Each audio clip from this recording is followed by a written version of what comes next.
Vacation પૂરું થઈ ગયું અને પાછું જવું પડશે જ્યાં સાહેબ ડ્યુટી કરે ત્યાં.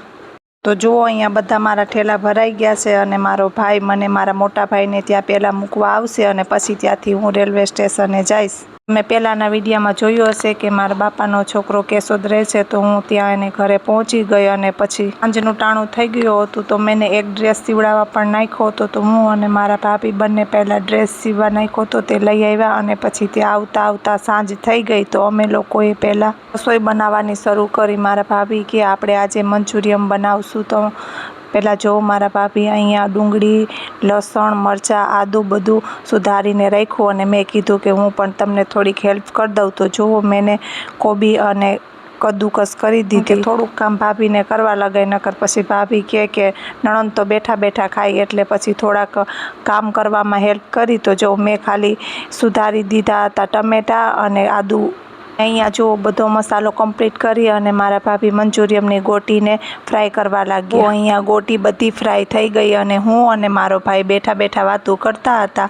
તો મારો ભાઈ કે ચાલ તે મારા લગ્નની કેસેટ જોઈ છે? તો મેં કીધું નહીં. તો અમે પછી લગ્નની કેસેટ ચડાવી અને હું અને યુગ અને અમે બધા લોકો જોવા માંડ્યા. બીજી બાજુ મારા ભાભી મંચુરિયન બનાવવાની તૈયારી કરતા હતા. તો જો બધા સમારેલા શાકભાજી પ્લેટફોર્મ ઉપર રાખી દીધા અને ટોપિયામાં તેલ નાખી અને પછી આદુ, મરચાં, લસણની પેસ્ટ નાખી અને મંચુરિયન વઘારવાનું ચાલુ કરી દીધું. અને હા, પહેલાં વિડીયોમાં તમે જોયું હશે મારો ભાઈએ પણ થોડીક હેલ્પ કરી હતી, કેમ કે મારા ભાભી એટલું બધું બનાવતા હતા તો થાકી ન જાય, એટલે મારા ભાઈએ પણ હેલ્પ કરીને અહીંયા જુઓ વધારે તીખું કરવા માટે મારા ભાભીએ લાલ મરચું પાવડર નાખી દીધો અને જુઓ અહીંયા પ્યોરી બની અને તૈયાર થઈ ગઈ છે. અને હા, ગ્રેવીમાં તો ચડતા પહેલાં જ એટલી મસ્ત ખુશ્બુ આવવા માંડી કે જોતાં જ મોઢામાં પાણી આવી ગયું.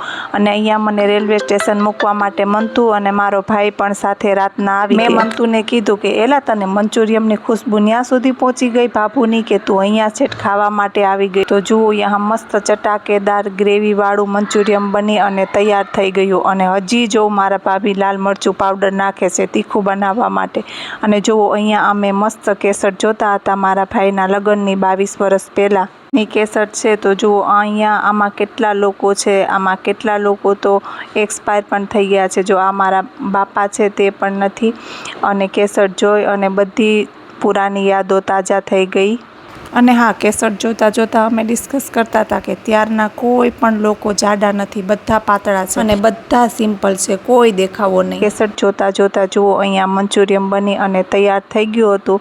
તો અહીંયા છાશ, મંચુરિયન, સલાડ બધું કાપી અને રાખી દીધું અને બધાને મારા ભાભીએ સર્વ કરી દીધું. તો અમે બધા લોકો મંચુરિયન ખાતા ખાતા મારા ભાઈના લગ્નની કેસટની એન્જોય કરી રહ્યા હતા. અને હા, કેસટ જોતાં જોતાં વિદાયનું ટાણું આવ્યું મારા ભાભીના કેસેટમાં. તો મારા ભાભી તો અહીંયા ખાતા ખાતા રોવા માંડ્યા. મેં કીધું હવે જલ્દી જલ્દી ખાઈ લ્યો, તમે તો અહીંયા આવી ગયા, હજી મારે જવું છે. તો જોવો મેં બધા ઠેલા પેકિંગ કરી અને રાખી દીધા અને પછી નાહી ધોઈ કમ્પ્લીટ કરી અને અમારે ટ્રેનમાં જવાનું હતું, એટલે જલ્દી જલ્દી તૈયાર થઈ અને રેલવે સ્ટેશન પહોંચવા માટે બધા કારમાં ભરી દીધા મારા બેગ. મારો ભાઈ, ભાભી, મંતુ, મારો ભાઈનો દીકરો બધા મને રેલવે સ્ટેશન મૂકવા માટે આવી ગયા. જવું તો ગમતું નહોતું પણ શું કરું, હવે તો જવું પડશે, વેકેશન પૂરું થઈ ગયું એટલે.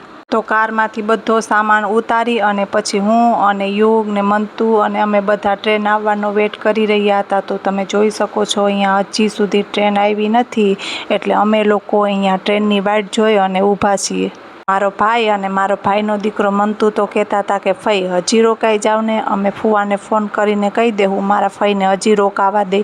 પણ હવે અમારો ટ્રેન આવવાનો સમય થઈ ગયો છે. તો તમે જોઈ શકો છો ટ્રેન દૂરથી દેખાય છે. મારા ભાઈએ કીધું કે જલ્દી જલ્દી ચડી જાજો, અહીંયા સ્ટોપ બહુ મોટો નથી, એટલે 2 મિનિટનો પણ સ્ટોપ નહોતો. તો અમે જલ્દી જલ્દી ચડી ગયા. અને હા, ટ્રેન આવતા જ અમારો તો સફર શરૂ થઈ ગયો. અને તમે મારી ચેનલને હજી સુધી સબસ્ક્રાઈબ ન કરી હોય તો ચેનલને સબસ્ક્રાઈબ કરી દેજો, વિડીયોને લાઇક કરજો અને વધુમાં વધુ લોકોને શેર કરજો. મળશું નેક્સ્ટ વિડીયોમાં.